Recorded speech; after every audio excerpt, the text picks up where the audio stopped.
Hello दोस्तों, तो स्वागत है आपका नर्सिंग शिक्षा के एक नए वीडियो में। आज की इस वीडियो में हम लोग बात करने वाले हैं ईएनटी डिसऑर्डर के लेक्चर नंबर 6 के बारे में। छठवां होने वाला है, जिसका टॉपिक होने वाला है एपिस्टैक्सिस। एडल्ट हेल्थ नर्सिंग का ये टॉपिक है और इस वीडियो सीरीज में हम पूरा सिलेबस कवर करने वाले हैं। साथ में आपको फ्री नोट्स भी प्रोवाइड करेंगे चैप्टर कंप्लीट होने के बाद। तो आप वीडियो में बने रहिए, लास्ट में आपको बताएंगे कि नोट्स कैसे मिलेगा।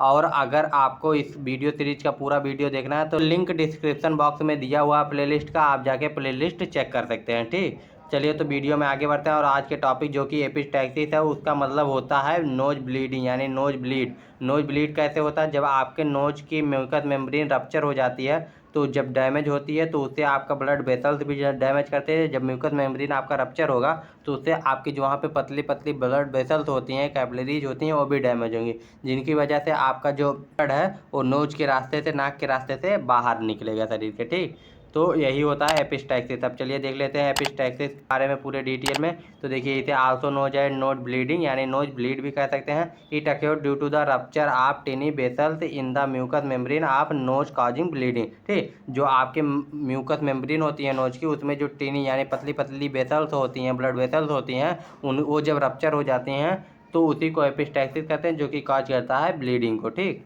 अभी कितने टाइप की होती हैं? तो ये दो टाइप की होते हैं। ठीक, एंटीरियर एपिस्टैक्सिस और पोस्टीरियर एपिस्टैक्सिस।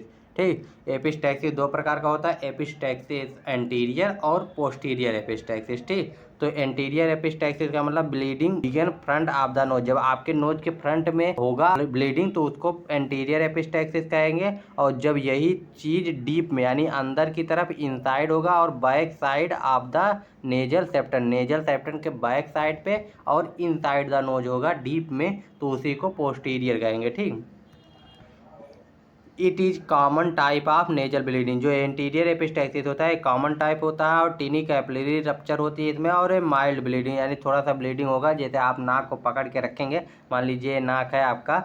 ठीक, ये नाक है आपका।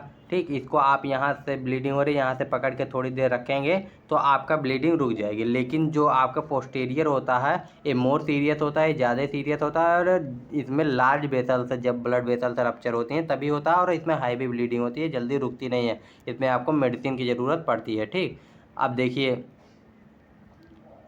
ये देखिए आपको इमेज दिखा दे रहे हैं, एंटीरियर एथमॉइड आर्टरी। ठीक, और पोस्टीरियर एथमॉइड आर्टरी, ये दोनों आर्टरी हैं। अब देखिए, common origin of anterior epistaxis. ये देखिए, ये जो जगह होती है आगे की साइड, देखिए ये नोज है, यहाँ पे नोज की ओपनिंग है, यहाँ से आगे की साइड में एक कॉमन साइड होता है आपका, जो कि होता है एंटीरियर एपिस्टैक्सिस के। लेकिन जब पोस्टीरियर एपिस्टैक्सिस होता है, देखिए नोज यहाँ से स्टार्ट हुआ, कितना अंदर जाके आपकी ब्लड वेसल्स रप्चर हुई हैं, ये पोस्टीरियर एपिस्टैक्सिस का होता है। तो लोकेशन देख रहे हैं ना। ठीक, यानी जब आगे ही हो जाए, आपके आगे ही हो जाए, जो कि दिख रहा है कि हाँ यहीं पे रप्चर हुआ और यहाँ पे पतली ब्लड वेसल्स होती हैं, और अंदर जो होती है वहाँ पे मोटी ब्लड वेसल्स होते हैं, जब वो रप्चर होती हैं तब आपका पोस्टीरियर एपिस्टैक्सिस होता है। तो आप देख लेते हैं इसका इटियोलॉजी यानी कॉजेज क्या होने वाला है। तो सबसे पहला लोकल काज, उसके बाद स्ट्रक्चरल, ट्रामेटिक और सिस्टमिक कॉज, चार कॉज होने वाला है। तो लोकल कॉज में सबसे पहले इन्वायरमेंटल इरिटेंट आ जाएगा, क्रोनिक साइनोसाइटिस हो सकता है, पायोजेनिक ग्रेनुलोमा हो सकता है। ठीक, पायोजेनिक ग्रेनुलोमा हो सकता है, क्रोनिक साइनोसाइटिस हो सकता है, इन्वायरमेंटल इरिटेंस हो सकता है। इसके बाद स्ट्रक्चर में क्या डैमेज हो सकता है? तो नेजल सेप्टम डेविएशन, यानी जो आपका ये नाक है ना, इसके जो बीच वाला ये पार्ट होता है डेविएशन। डेविएशन का मतलब क्या होता है कि ये सीधा ना होकर थोड़ा इधर उधर टेढ़ा भी हो सकता है। ठीक, तो इसी को नेजल सेप्टम डेविएशन कहते हैं। ठीक, इसके बाद परफोरेशन हो सकता है। ठीक, परफोरेशन भी हो सकता है, यानी नेजल सेप्टम में या कहीं भी छेद भी हो सकता है। इसके बाद ट्रॉमेटिक में क्या आपको इंजरी हो सकती है, नेजल फ्रैक्चर हो सकता है, नेजल पिकिंग हो सकता है, या फॉरेन बॉडी आपके जो नोज है उसमें जा सकता है। ठीक, इसके बाद सिस्टमिक देखते हैं। तो सिस्टमिक में एंटीकोगुलेंट तो आ जाता है, एंटीकोगुलेंट दवाई अगर खा रहे हैं तो उससे भी पतली ब्लड वेसल्स में प्रेशर बढ़ सकता है, जिससे कि दिक्कत हो सकती है। हेमोफीलिया से हो सकता है, विटामिन के डेफिशिएंसी से हो सकता है, और लीवर डिजीज से हो सकता है। ठीक, अब इसके बाद आ जाते हैं, ये देखिए इमेज आप लोग देख ही चुके हैं। इसके बाद आ जाते हैं रिस्क फैक्टर पे। रिस्क फैक्टर क्या होने वाला? तो चिल्ड्रेन जो 2 साल से 10 साल तक हैं बच्चे, उनको ज़्यादा होने का चांस रहता है। आप लोग देखे भी होंगे गाँवों के बच्चे में ज़्यादा होता है। ठीक, इसके बाद dry air, cold air, allergy, ये सब भी। ड्राई एयर है तो उससे भी हो सकता है, ज़्यादा कोल्ड एयर है तो उससे भी हो सकता है। एंटीकोगुलेंट का आप सेवन कर रहे हैं तो इससे हो सकता है। डेफिशिएंसी आप विटामिन के, इससे तो होगा ही। प्रेगनेंसी में भी चांस रहता है, और एडल्ट 45 से 60 साल के बीच वालों को भी थोड़ा होने का चांस ज़्यादा रहता है, रिस्क उनमें भी रहता है। अब इसके बाद बात करते हैं पैथोफिजियोलॉजी की एपिस्टैक्सिस का पैथोफिजियोलॉजी क्या होने वाला है, यानी कैसे क्या होने वाला है क्रमवार। ठीक, तो due to the aetiological factor, यानी जो आपका ईटियोलॉजिकल फैक्टर होता है, ईटियोलॉजी जो होती है, ट्रामा हुआ, हाई बीपी हुआ, ये सब होता है, तो ये सब आपका इंक्रीज कर देता है प्रेशर, जो कि आपके ब्लड वेसल्स का प्रेशर होता है उसको इंक्रीज कर देता है। ठीक, जो कि लीड करता है rupture of the blood vessels, जो ब्लड वेसल्स को रप्चर कर देता है और जिससे आपकी नोज ब्लीडिंग होने लगती है। तो इसका पैथोफिजियोलॉजी बहुत सिंपल है। ईटियोलॉजिकल जो फैक्टर होता है वो ब्लड प्रेशर को इंक्रीज कर देता है आपके जो वेसल्स होते हैं नोज में उसके, जिसके कारण कि रप्चर वहाँ पे हो जाता है ब्लड वेसल्स में और जिससे कि नोज की ब्लीडिंग होने लगती है। ठीक, इसके बाद आ जाता है क्लिनिकल मैनिफेस्टेशन, यानी साइन एंड सिम्टम्स क्या होने वाली है।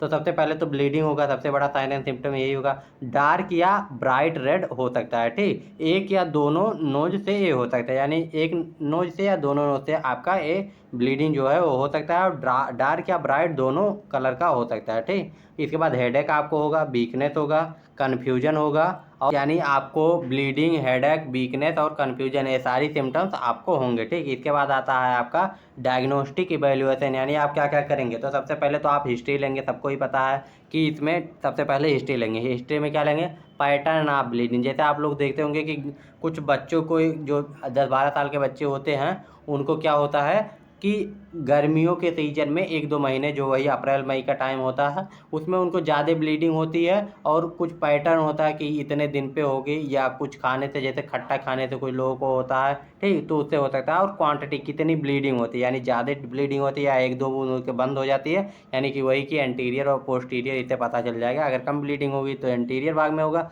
अगर ज़्यादा ब्लीडिंग होगी तो मान के चलेंगे कि पोस्टीरियर भाग में हो सकता है। फिजिकल एग्जामिनेशन करेंगे, उसके नोज का एग्जामिनेशन करेंगे कि उसमें कोई इन्फ्लामेशन वगैरह तो नहीं है, या खून का थक्का वक्का तो नहीं बन गया है, ये सब चीज़ें देखेंगे। ठीक, इसके बाद सीबीसी कराएंगे, सीबीसी में प्लेटलेट देखेंगे कि कैसा है, अगर इंक्रीज होगा तो चांसेस इसके ज़्यादा है। कोगुलेशन स्टडी करेंगे। ठीक, यानी पीटीटी करेंगे और पीटी करेंगे। ठीक, यानी दो चीज़ें आपको, पीटीटी और पीटी करेंगे। पीटी का फुल फॉर्म आप लोग कमेंट करके बताइएगा। ठीक, इसके बाद इमेजिनरी टेस्ट, सीटी स्कैन करेंगे। सीटी स्कैन करेंगे जब पोस्टीरियर पार्ट में होगा तो वो जल्दी दिखाई नहीं देगा, तो उसके रप्चर कितना हुआ, कैसा हुआ, इसको देखने के लिए किस पार्ट में हुआ, इसके लिए आप सीटी स्कैन करेंगे। ठीक, इसके बाद आता है मैनेजमेंट। तो मेडिकल मैनेजमेंट में सबसे पहले देखेंगे पोजीशनिंग। पोजीशनिंग को में क्या देखें, हेड अप करके स्लाइटली फॉरवर्ड, यानी पूरा उठाएंगे तो आप जो सर है उसको, लेकिन स्लाइटली हल्का सा आगे रखेंगे। ठीक, प्रेशर जो है वो 5 से 30 मिनट तक रखेंगे, यानी जो नाक है उस पर प्रेशर रखेंगे आधे 5 मिनट से लेकर 30 मिनट तक। ठीक, इसके बाद नोज पैकिंग करेंगे। नोज पैकिंग कैसे करें, इंसर्शन गाउज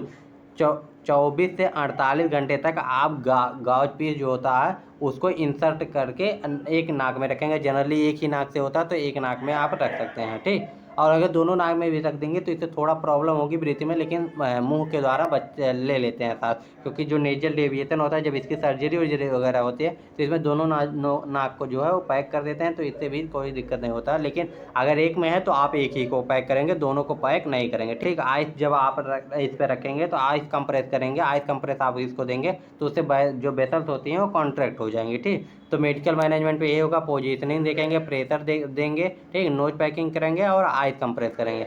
अगर इससे भी नहीं ठीक होता तो दो चीज़ें कर सकते हैं फार्मेकोलॉजिकल मैनेजमेंट में, टॉपिकल वैसोकंस्ट्रक्शन देंगे, ठीक, और कोगुलेंट देंगे, यानी कोगुलेंट देंगे। अगर आपका एंटी कोगुलेंट चल रहा है तो उसको हटा के फिर कोगुलेंट देंगे। ठीक, इसके बाद देखिए सर्जिकल मैनेजमेंट। सर्जिकल मैनेजमेंट के में क्या होगा, दो प्रोसीजर होते हैं, कॉटराइजेशन और लाइगेशन। ठीक, कॉटराइजेशन में क्या होता है, basal seal on the rupture area, जो रप्चर एरिया होता है उसके बेसल जो होते हैं उसको सील कर दिया जाता है इलेक्ट्रो कॉटरी मशीन, यानी जो इलेक्ट्रिक कॉटरी मशीन होती है उसके द्वारा जो होता है उसके हेल्प से आप इसको सील कर देते हैं। ठीक, और इसमें टाई अप द बेसल्स, इसमें बेसल्स को टाई अप कर दिया जाता है जहाँ रप्चर होती है। इसके बाद आता है नर्सिंग मैनेजमेंट। नर्सिंग मैनेजमेंट में क्या करेंगे, तो नर्सिंग मैनेजमेंट में जो मेडिकल मैनेजमेंट है, जैसे पोजीशनिंग, तो इसको देनी है आपको, डॉक्टर प्रिस्क्राइब कर देगा, देनी है आपके। प्रेशर वो लिख देगा कि प्रेशर देना है, लेकिन देना आपको है 5 से 30 मिनट तक। नोज पैकिंग इसको भी आपको ही करना है, इसमें गाउज को इंसर्ट करना है 24 से 48 घंटे के लिए, गाउज पीस को इसमें इंसर्ट करके रखना है। इसके बाद आइस कंप्रेस भी आपको ही को देना है। ये सब हो गया नर्सिंग मैनेजमेंट। इसके बाद देखिए नर्सिंग डायग्नोसिस क्या होगी, तो fluid volume deficit related to epistaxis. ठीक, acute pain related to epistaxis, तो यही सब हैं ये चारों, देखिए आप लिख के नोट कर सकते हैं। इसके बाद में हम देखते हैं कि इसका कॉम्प्लिकेशन क्या होने वाला है। देखिए आप यहाँ पे गॉज इंसर्शन को देख सकते हैं कि गॉज इंसर्ट कैसे किया जाता है। तो गॉज पीस जो है ऐसे ही इंसर्ट कर दिया जाता है नोज में, जिससे कि नोज की पैकिंग हो जाती है पूरी और उससे ब्लीडिंग नहीं होता है और ब्लीडिंग आपका रुक जाता है।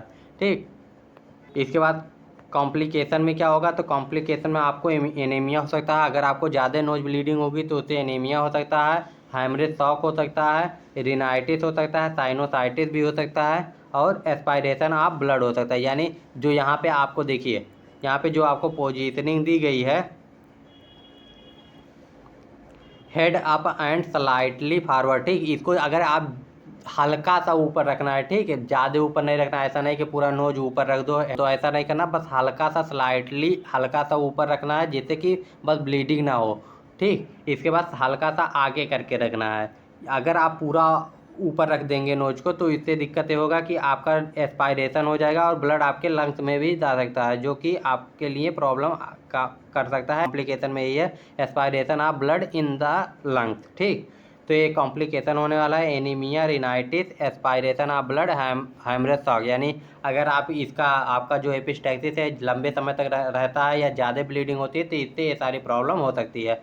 तो अगर आपको इस टॉपिक में कोई भी प्रॉब्लम है तो कमेंट करके पूछ सकते हैं। और अगर आपको नोट्स चाहिए डिस्क्रिप्शन में दिया हुआ है, उस पर जाके आप लोग इसका नोट्स डाउनलोड कर सकते हैं। इसका अगला टॉपिक का वीडियो जल्द ही आएगा। अदर सब्जेक्ट के वीडियो के लिए आप लोग चैनल को सब्सक्राइब करके रखिए और हमारा सपोर्ट कीजिए और वीडियो बनाने के लिए हमें मोटिवेशन मिले। तो मिलते हैं नेक्स्ट वीडियो में। Bye bye, take care and जय हिंद।